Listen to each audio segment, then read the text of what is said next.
ସାମ୍ବାଦିକଙ୍କୁ ଆକ୍ରମଣ ଘଟଣାରେ ଟିଟଲାଗଡ଼ ପୋଲିସ କଣ୍ଟାବାଞ୍ଜି ସହକାରୀ ଯନ୍ତ୍ରୀ ଜଗନ୍ନାଥ ପତି ଓ ମୁରିବାହାର ଯନ୍ତ୍ରୀ ଚିନ୍ମୟ ସାହୁଙ୍କୁ ପ୍ରଥମେ କୋର୍ଟ ଚାଲାଣ କରିଥିଲା। ସେଠାରେ ବେଲ୍ ନାମଞ୍ଜୁର ହେବା ଯୋଗୁଁ ଟିଟଲାଗଡ଼ ଉପକାରାଗାରକୁ ପଠାଇ ଦିଆଯାଇଥିବା ଖବର ମିଳିଛି।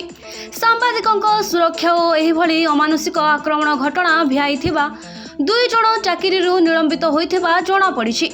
ଆଉ 3 ଜଣ ଅଧିକାରୀଙ୍କୁ ଗିରଫ କରିବାକୁ ଜିଲ୍ଲା ସାମ୍ବାଦିକ ସଂଘର ସଭାପତି ଶିବ ପରିଡ଼ା ଓ ଟିଟଲାଗଡ଼ର ବରିଷ୍ଠ ସାମ୍ବାଦିକ ଦିଲ୍ଲୀପ ପୁରୋହିତ ଦାବି କରିଛନ୍ତି।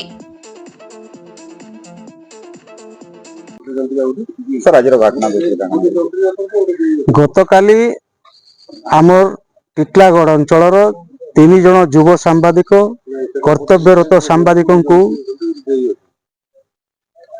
ବିଦ୍ୟୁତ ବିଭାଗର କିଛି କର୍ମଚାରୀ ମାତାଲ ଅବସ୍ଥାରେ ମାଡ଼ ମାରିଥିଲେ, ବର୍ବରୋଚିତ ଆକ୍ରମଣ କରିଥିଲେ ଏବଂ ଆମର ସାମ୍ବାଦିକ ମାନେ ତାଙ୍କର ଇଣ୍ଟରନାଲ ଇଞ୍ଜୁରୀ ଅଛି, ଆହତ ହୋଇଛନ୍ତି ମଧ୍ୟ। ସେମାନେ କର୍ତ୍ତବ୍ୟରତ ଗୋଟେ ଗାଁରେ ଜଣେ ଶ୍ରମିକ ବିଦ୍ୟୁତ ଆଘାତରେ ମୃତ୍ୟୁ ହୋଇଥିବାର ଖବର ପାଇ ସେମାନେ ବିଦ୍ୟୁତ ବିଭାଗ କର୍ମଚାରୀ ମାନଙ୍କୁ ଖୋଜିଥିଲେ। ଖୋଜିକି ନ ପାଇବାରୁ ସେମାନଙ୍କୁ ଯେତେବେଳେ ଟ୍ରେସ୍ କରାଗଲା, ସେମାନେ ଏକ ପୋଲ ତଲେ ସେମାନେ ଭୋଜି ଭାତ କରୁଥିଲେ ଏବଂ ସମସ୍ତ କର୍ମଚାରୀ ପ୍ରାୟ 90% କର୍ମଚାରୀ ଯେଉଁମାନେ ସେଠି ଉପସ୍ଥିତ ଥିଲେ ସମସ୍ତେ ମାତାଲ ଅବସ୍ଥାରେ ଥିଲେ। ଇଭିନ୍ ତାଙ୍କର ବରିଷ୍ଠ ଅଫିସର ମାନେ ମଧ୍ୟ ମାତାଲ ଅବସ୍ଥାରେ ଥିଲେ, ଯାହାକି ପୋଲିସ ଅଫିସର ମାନେ ବି ଦେଖିଛନ୍ତି, ସମସ୍ତ ଜନସାଧାରଣ ସେମାନଙ୍କୁ ଦେଖିଛନ୍ତି ଥାନା ମଧ୍ୟରେ।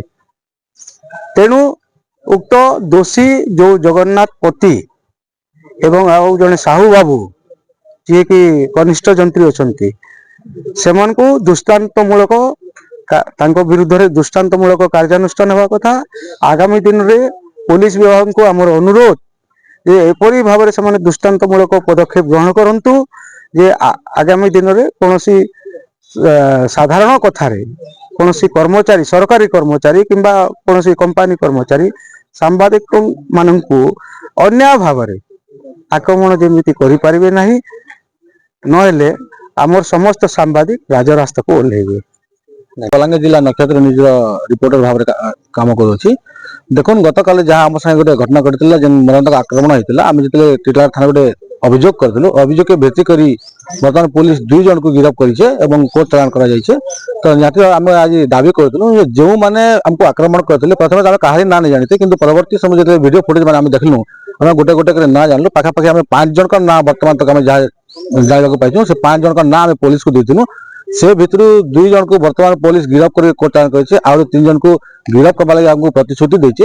ଯେତେବେଳେ ପୋଲିସ ପାଖରୁ ଆମେ ପ୍ରଥମେ ଠିକ ସନ୍ତୋଷଜନକ ଉତ୍ତର ନ ପାଇ, ସେତେବେଳେ ଆମେ ପୋଲିସ ଥାନା ସମ୍ମୁଖରେ ଟିଟଲାଗଡ଼ ସାମ୍ବାଦିକ ସଂଘ, ବଲାଙ୍ଗୀର ଜିଲ୍ଲା ସାମ୍ବାଦିକ ସଂଘ, ବଲାଙ୍ଗୀର ଓୟୁଜି ସାମ୍ବାଦିକ ସଂଘ ତରଫରୁ ଆମେ ଧାରଣା ଦେଇଥିଲୁ, ବିକ୍ଷୋଭ ପ୍ରଦର୍ଶନ କରିଥିଲୁ ଏବଂ ଆମର ବିକ୍ଷୋଭ ଏବଂ ଧାରଣାକୁ ନେଇକରି ଟିଟଲାଗଡ଼ ଥାନା ଅଧିକାରୀ, ଟିଟଲାଗଡ଼ ଯେଉଁ ଦାୟିତ୍ୱରେ ଅଛନ୍ତି ଏସଡିପିଓ ସାର୍ ଆମକୁ ପ୍ରତିଶ୍ରୁତି ଦେଇଛନ୍ ଯେ ସମସ୍ତ ଅଭିଯୁକ୍ତକୁ ଗିରଫ କରି ନିୟମ ହିସାବରେ ଯାହା ନ୍ୟାୟ ସଂଗତ ଅଛି ସେ ହିସାବରେ ପଦକ୍ଷେପ ନେବେ ଏବଂ ପରବର୍ତ୍ତୀ ସମୟରେ ଆମକୁ ସୂଚନା ଦେଲେ କହିଥିଲେ।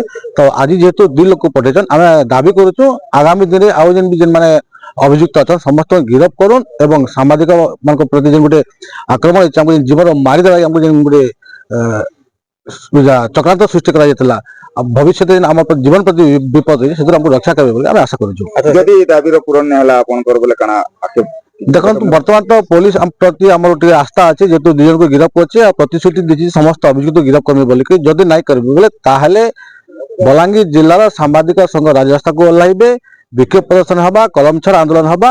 ଯଦି ପୋଲିସ ଯଦି ଆମକୁ ଠିକ ସେ ନ୍ୟାୟ नहीं दिए तो निहाती भाବରେ आगामी दिन में सामाजिक मान जीवन भी विपदपूर्ण रहबा। से 2 जण अभियुक्तଙ୍କର ନାଁ जहाँ बर्तमान सूचना पाइछु जे जने कंटाबांजी एसडीओ अछंती जगन्नाथ पति तांको माने कोर्ट चालाण कराइछे, आ जने विद्युत विभाग कर्मचारी अछन चिन्मय साहू तांको भी मतलब कोर्ट चालाण कराइछे। किंतु आहरी जिन 3 जण अछंती बड़ बड़ अधिकारी जिन मान अछन जेमान लात मारतिले, विधा मारतिले, मरणान्तक आक्रमण करतिले, कैमरा रो बैटरी एवं चिप्स लूट करतिले, सेमानको वर्तमान सुधा पुलिस गिरफ्त नहीं करबारतिले।